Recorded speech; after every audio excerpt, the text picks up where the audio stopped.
Welcome back. Chris from the Mighty Decibel here as we continue with part 2 of our top 20 albums of 1981. This episode, of course, will be going through the top 10. So all of these albums I consider classic 10 out of 10, so you can move around placement and you wouldn't see me blinking an eye. So let's stop fooling around and get right into it.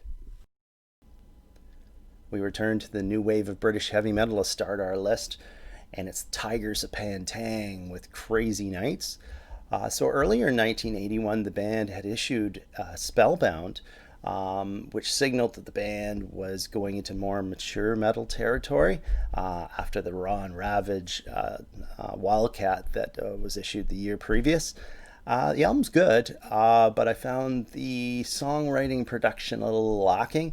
But that was all fixed in later on in 1981 when Crazy Nights was issued.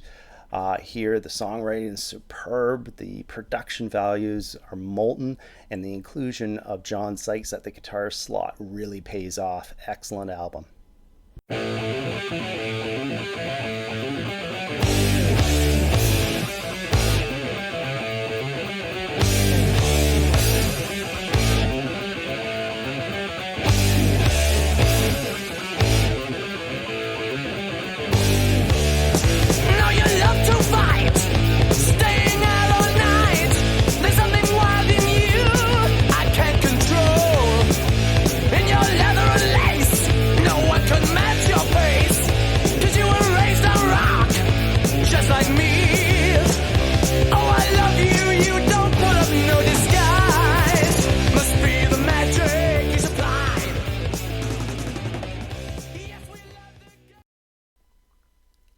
Coming in at number 9 is who I consider to be the greatest guitarist of all time, Frank Marino, with his The Power of Rock and Roll opus.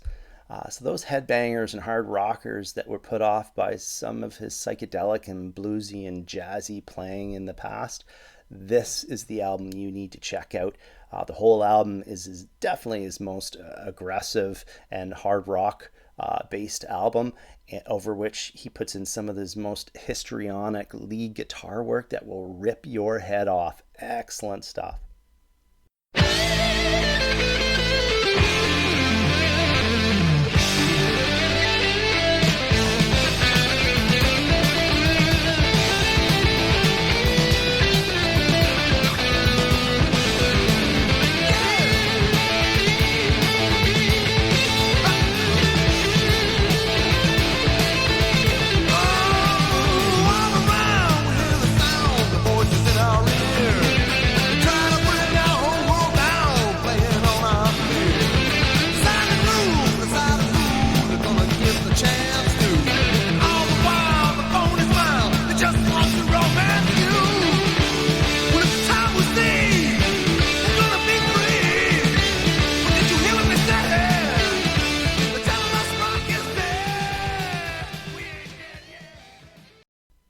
Landing at number 8 are Boogie Kings Status Quo with their underrated Never Too Late album. So the band wastes no time in setting up a hard boogie stance here, and they deliver throughout the whole album. In fact, this is so good that I put it right up there with Quo and Blue for You as some of the band's best. In fact, I would say it's one of the best boogie metal albums of all time.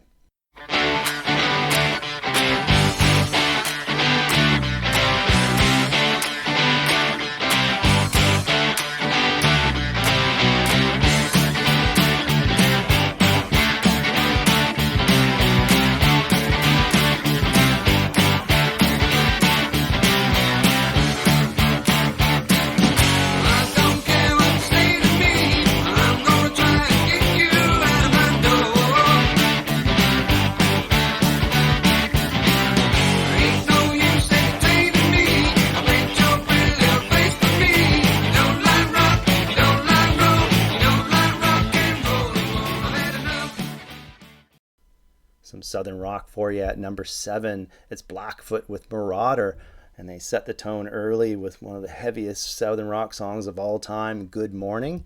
But then they add in some of the best tracks of their whole career here. So there's the Mexifried Too Hard to Handle, that should have been a hit. Fly Away, The Headbang, Dry County, and on it goes. In my opinion, one of the top 3 Southern rock albums of all time. Things get disturbing and ugly at number 6 with Newcastle lads VENOM issue their debut Welcome to Hell. No less than the very first black metal album ever issued.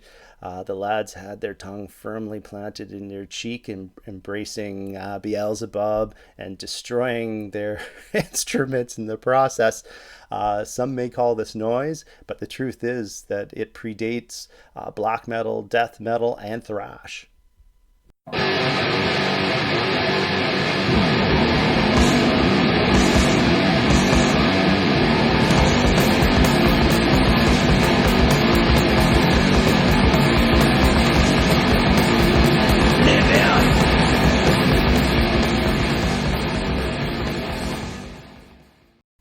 Coming in at number 5 is the second album from the Dio-led version of Black Sabbath, that being Mob Rules, of course. So here the rhythms get weightier, heavier, songs are elongated, and it allows Iommi to add some of his most amazing lead guitar work. I saw the band twice on this tour, and they were unstoppable.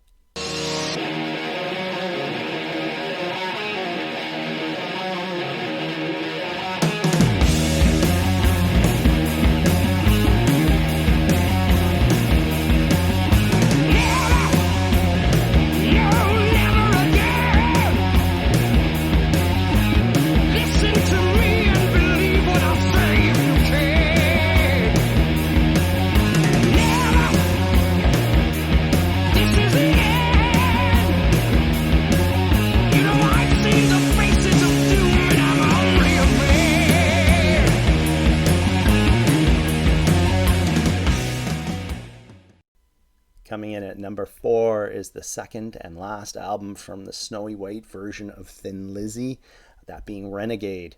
A couple things that stand out here. First is the production. Easily the best of the band's albums here. Chris Sangre's putting in an amazing job here, allowing the instruments to be clearly discernible. And secondly, the sound palette here is slightly less aggressive than the previous Chinatown, but the overall songwriting is slightly superior. This is a perfect album for the discerning hard rock listener.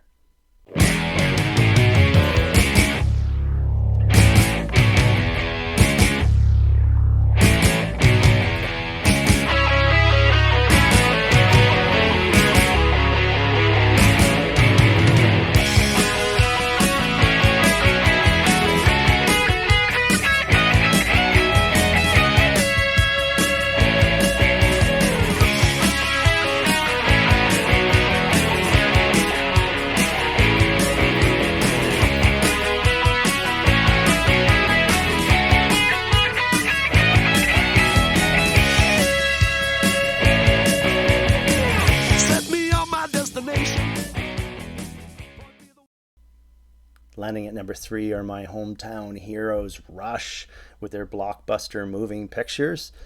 So everybody knows the songs on side 1, but for me what makes the album is the deep album tracks from side 2. That and the sonic clarity of this thing, wow. Strap on the headphones for this one. The night is black without a moon. The air is thick and still. The vigilantes gather on the lonely torch-lit hill.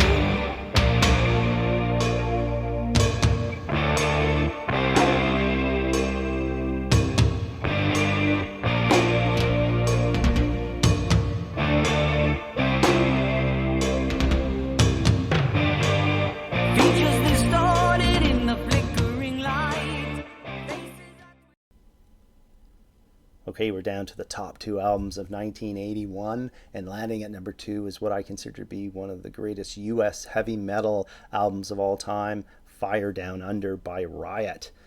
youthful enthusiasm on full display here. Every song a treasure. And then you got Guy Speranza's amazing vocals. This belongs in every heavy metal fan's collection. Okay, we're down to the number one album of 1981, and what a great year for hard rock and heavy metal it was. So it's going to take a peerless record to top our list, but we got one. It's UFO's The Wild, The Willing, and The Innocent. So I'm one of those few, seemingly few anyway, folks that prefer the Paul Chapman era UFO records to the Schenker era. And this one, The Wild, the Willing, and the Innocent, is the best of the Chapman albums. Every song meticulously put together, mixing heaviness with melody. And then you got Mog's amazing vocals over top. In my opinion, one of the top 10 hard rock albums of all time.